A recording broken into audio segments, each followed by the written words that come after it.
टुकड़े टुकड़े गैंग की सदस्य सहला राशिद नरेंद्र मोदी के समर्थन में उतर आई हैं। ये खबर एकदम से आप लोगों को हैरान कर सकती है, लेकिन जो कश्मीर में हुआ है और जो सहला राशिद ने नरेंद्र मोदी को लेकर बयान दिया है वो अपने आप में दिलचस्प है। कुछ समय पहले तक कन्हैया कुमार के साथ सहला राशिद जेएनयू में लगातार भारत तेरे टुकड़े होंगे के कैंपेन में दिखती रही हैं। कई बार वो उस जगह से दिखी हैं जहां पर भारत की जो संप्रभुता है उसको लेकर सवाल उठाए गए, कश्मीर को अलग दिखाया गया, कश्मीर को आजाद दिखाया गया। उस कैंपेन से जुड़ी रहने वाली सहला राशिद अचानक मोदी की मुरीद हो गई हैं। अब कारण क्या है ये पूरी डिटेल में मैं आपको बताने जा रहा हूं। उससे पहले निवेदन है कि आप लोग इस वीडियो को लाइक जरूर कीजिएगा, इससे मुझे मदद मिलती है। और अब सीधे फोकस करते हैं वीडियो के मेन मुद्दे पे। दरअसल अभी भारत से कई हजार किलोमीटर दूर हमास और इजराइल की लड़ाई चल रही है, जिसमें कई सारे बेगुनाह मारे जा रहे हैं। उसको लेकर एक पत्रकार ने ट्वीट किया था कि हमास और फिलिस्तीन के ऊपर जिस तरीके इजराइल ने हमला किया है उससे पूरी दुनिया में मुस्लिमों के ऊपर खतरा हो गया है। उस पत्रकार के ट्वीट का जवाब देते हुए सहला राशिद ने कहा है कि मैं भारतीय होने के नाते अपने आप को काफी गर्वान्वित महसूस कर रही हूं।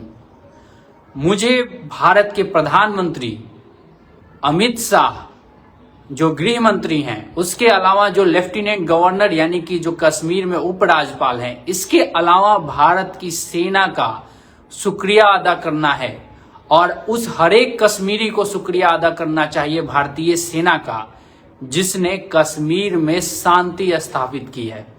आप लोग याद कीजिएगा कि जब 370 हटाने की बात होती थी तो महबूबा मुफ्ती कहती थी कि कश्मीर में कोई तिरंगा उठाने वाला नहीं मिलेगा, और मात्र अभी 1.5-2 साल ही हुए हैं कि आप देखिए हालत क्या हो गई है। हालत अब ये हो गई है कि जो सहला राशिद जो कन्हैया कुमार के साथ एकदम गलबहिया करते हुए भारत की आजादी, भारत से कश्मीर को अलग करने के ख्वाब देखती थी, वही सहला राशिद अब नरेंद्र मोदी की प्रशंसा करने लगी है।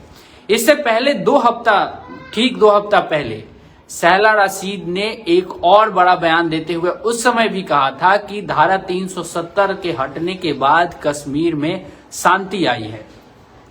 एक तरीके से बहुत सारे लोग ये सवाल उठा रहे थे कि आखिर ऐसा कौन सा हृदय परिवर्तन हो गया सहला राशिद का जो उसने नरेंद्र मोदी की प्रशंसा करनी शुरू कर दी। मुझे भी शौक लगा, आप लोग को भी शायद शौक लगेगा कि आखिर जो टुकड़े टुकड़े गैंग के सदस्य हैं वो अचानक से अमित शाह और नरेंद्र मोदी की प्रशंसा करने लगे तो कुछ दाल में काला हो सकता है।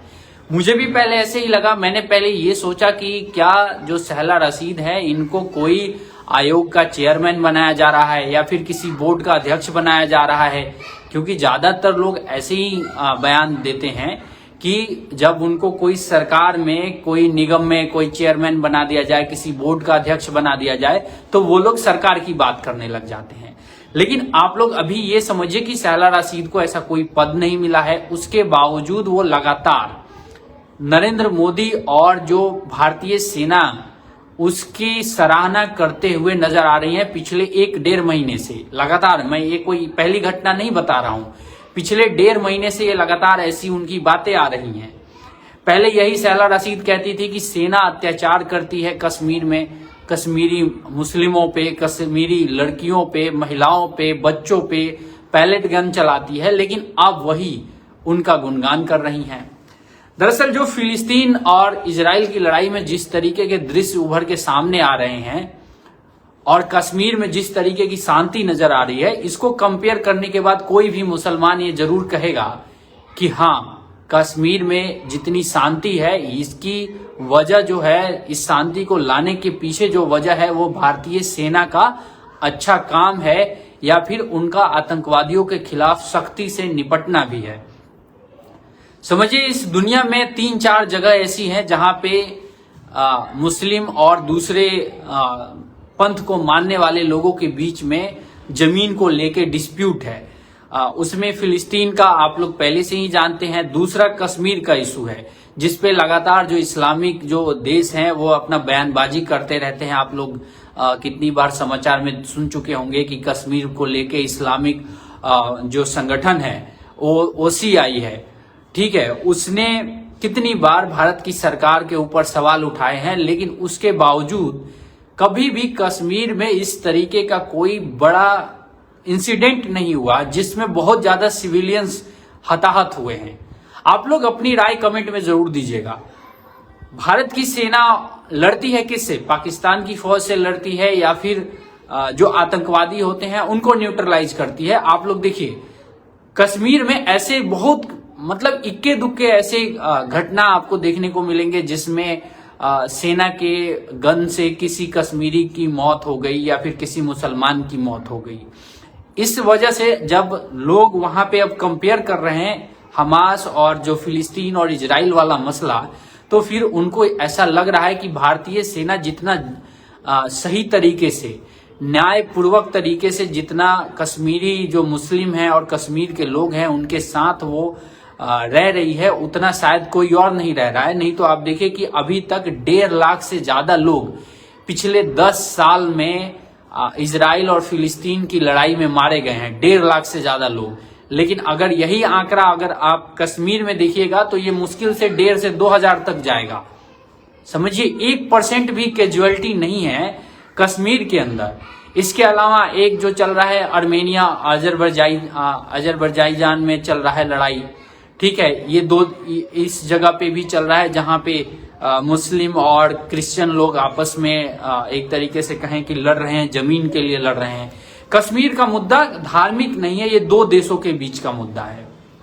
दरअसल जो फिलिस्तीन का जो मुद्दा है वो शुद्धता धार्मिक है, क्योंकि फिलिस्तीन के लोग कहते हैं जेरूसलम उनका है, मुस्लिम धर्म को मानने वाले लोग कहते हैं जेरूसलम उनका है, क्योंकि उनसे उनकी आस्था जुड़ी हुई है। कश्मीर का मुद्दा जो है वो जमीनी विवाद है दो देशों के बीच में कि ये हिस्सा हमें मिलना चाहिए, ये हिस्सा हमें मिलना चाहिए। लेकिन इसका सही तरीके से निदान जो है सही तरीके से, एक तरीके से कहें कि पहले ही हो चुका है। अब ये है कि जो अवैध कब्जा है जो पाकिस्तान ने कर रखा है उसको छुड़ाने की बात है। कश्मीरी मुसलमान भी ये बात अब बहुत हद तक समझ गए हैं कि उनकी जो भलाई है, जो उनका हित है, वो भारत में ही हो सकता है। आप देखिए कोई एक ऐसा देश ले लीजिए जहां पे बहुत ज्यादा शांति हो, सऊदी अरब को छोड़ के और UAE को छोड़ के।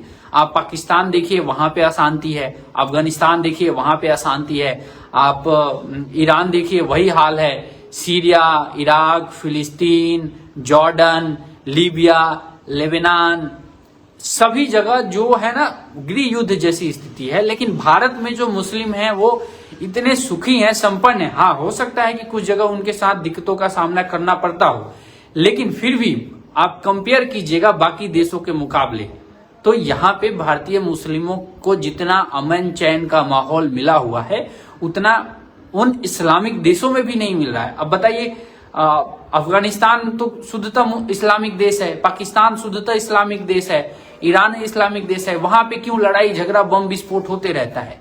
वहां पे तो नहीं होना चाहिए था ना। तो इस हिसाब से देखें तो भारतीय मुस्लिम जो हैं और जो भारतीय मुस्लिमों को जो एक तरीके से कहे कि माहौल मिला है वो कहीं ना कहीं बेस्ट मिला है।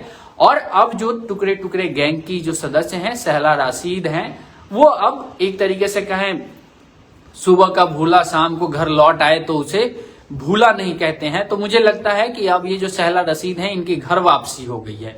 ये भटक गई थी पाकिस्तान के, चाहे वो प्रभाव में, इन्फ्लुएंस में ये भटक गई थी, या फिर जो हुर्रियत जो उनका जम्मू कश्मीर के अंदर जो हुर्रियत कॉन्फ्रेंस था उनके इन्फ्लुएंस में आके ये भटक गई थी, या फिर हो सकता है JNU के वामपंथी प्रोफेसरों के प्रभाव में आके हो सकता है उनका दिमाग जो है वो इधर उधर हो गया होगा।